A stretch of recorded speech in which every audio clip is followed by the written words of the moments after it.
Il est 10h30 quand le président du Conseil militaire de transition fait son entrée dans la grande salle abritant le dialogue national inclusif et souverain.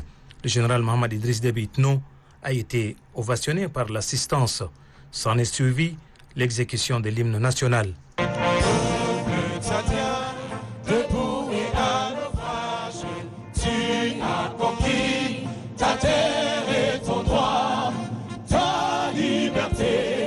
L'état de ton courage, lève les yeux, l'avenir est à toi. Juste après l'hymne national, la cérémonie a débuté par des prières des musulmans et chrétiens pour la réussite de cette grande messe qui se fixe comme objectif de jeter de nouvelles bases d'une société paisible.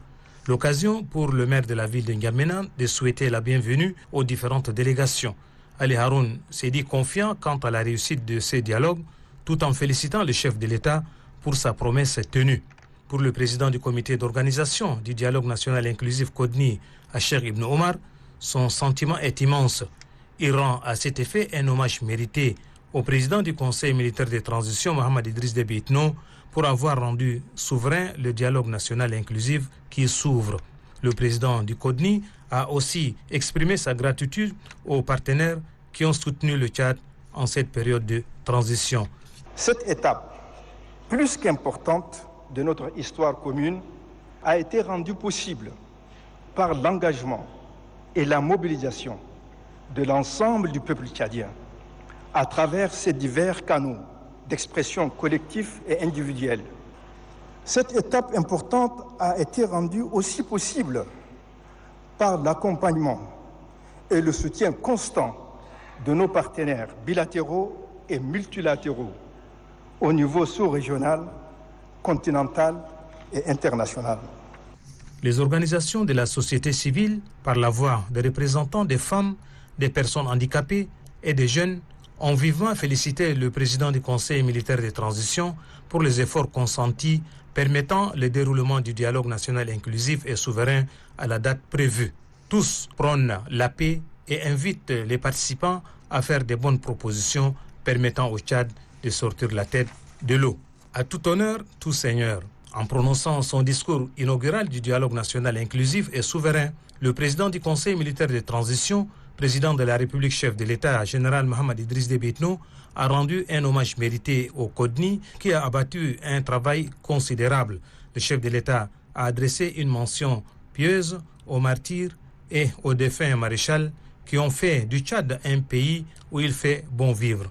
Mohamed Idriss Déby Itno a saisi cette opportunité pour demander pardon au peuple tchadien au nom du défunt maréchal et des anciens présidents. Le chef de l'État a promis de servir, mourir, mais pas trahir la nation. Il exhorte cependant les participants à tout faire pour que le Tchad sorte la tête de l'eau après cette grande rencontre historique. C'est avec le discours riche en leçons du chef de l'État que la cérémonie a pris fin. En cette circonstance historique, marquant l'ouverture solennelle des assises du dialogue national inclusif et souverain, j'ai une pensée pieuse pour tous les martyrs qui se sont sacrifiés pour la cause nationale. Je salue la mémoire du défunt maréchal du Tchad, Idriss Déby Itno, qui s'est battu jusqu'à la dernière goutte de son sang pour le Tchad, son plus précieux patrimoine. Le 20 avril 2021, le monde médisé apprenait le décès tragique du maréchal du Tchad. Cette date restera gravée dans les annales de notre passé commun comme un jour triste.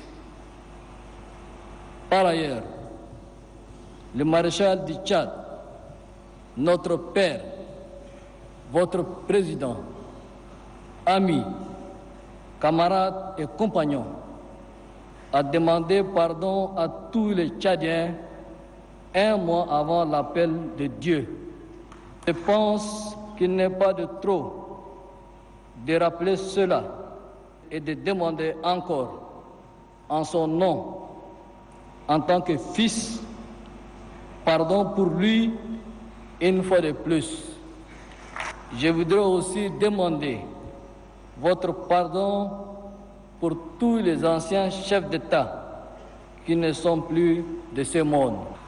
Face aux menaces graves sur l'existence de notre pays en tant qu'État et dans un contexte d'incertitude, le haut commandement militaire de l'armée nationale tchadienne a décidé de prendre ses responsabilités en mettant en place le Conseil militaire de transition. Il s'est alors engagé à maintenir l'ordre public, à défendre l'intégrité du territoire national et protéger notre indépendance et préserver la paix sociale. L'une de ses premières actions fut l'élaboration d'une charte de transition dans laquelle sont définies ses missions.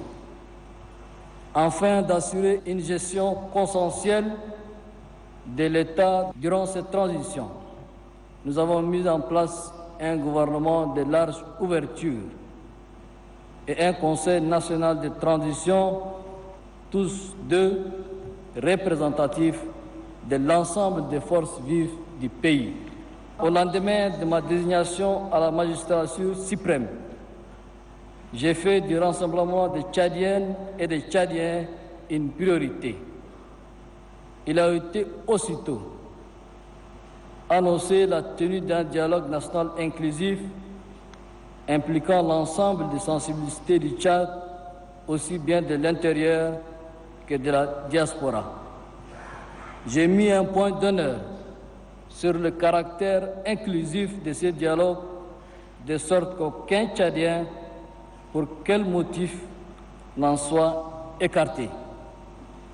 C'était pour moi un engagement sur l'honneur et mon propre serment de soldat. Servir, mourir, mais jamais, jamais trahir la nation.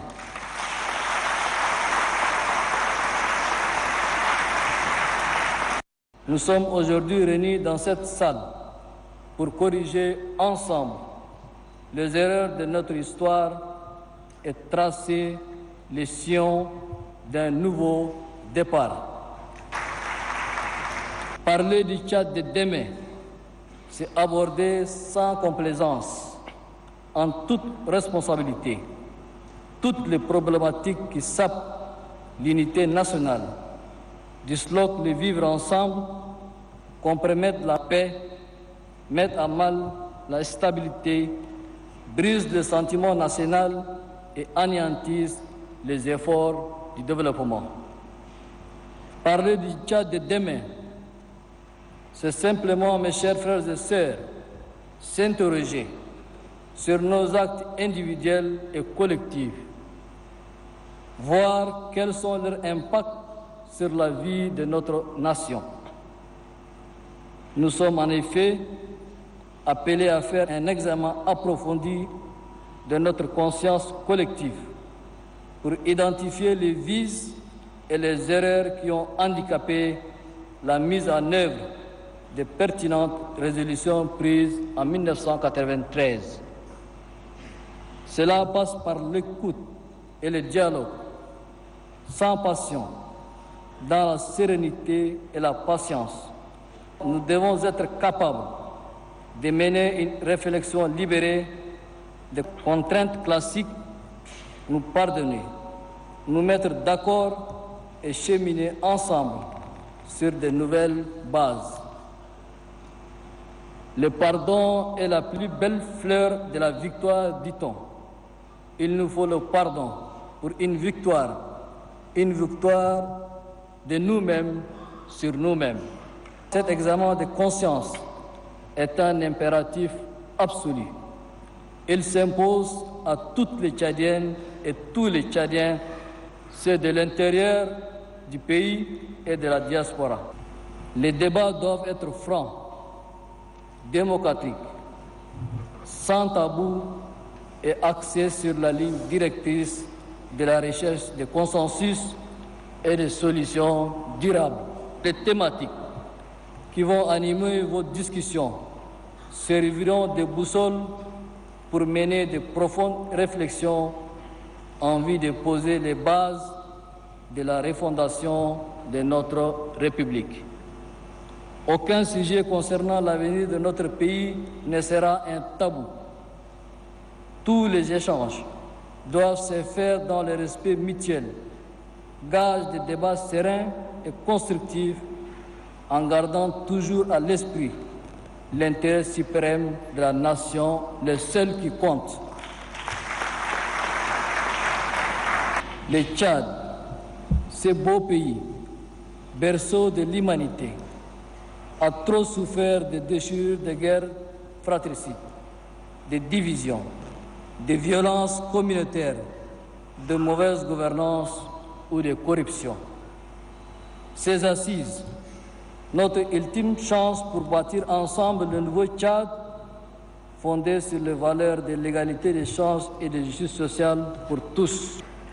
Au sortir de ces dialogues, je rêve de la renaissance d'un Tchad résolument tourné vers l'avenir. Je rêve d'un Tchad prospère et moderne, où tout le monde a sa place et jouit des mêmes privilèges. Je rêve d'un Tchad où une femme a les mêmes chances qu'un homme pour construire son avenir, où l'enfant, surtout la petite fille, a droit à une éducation de qualité. Je rêve d'un Tchad où la justice sociale n'est pas un vain mot, mais une véritable réalité. Où les personnes vulnérables se sentent protégées et fières d'appartenir à la société. Un pays où la dia est prohibée.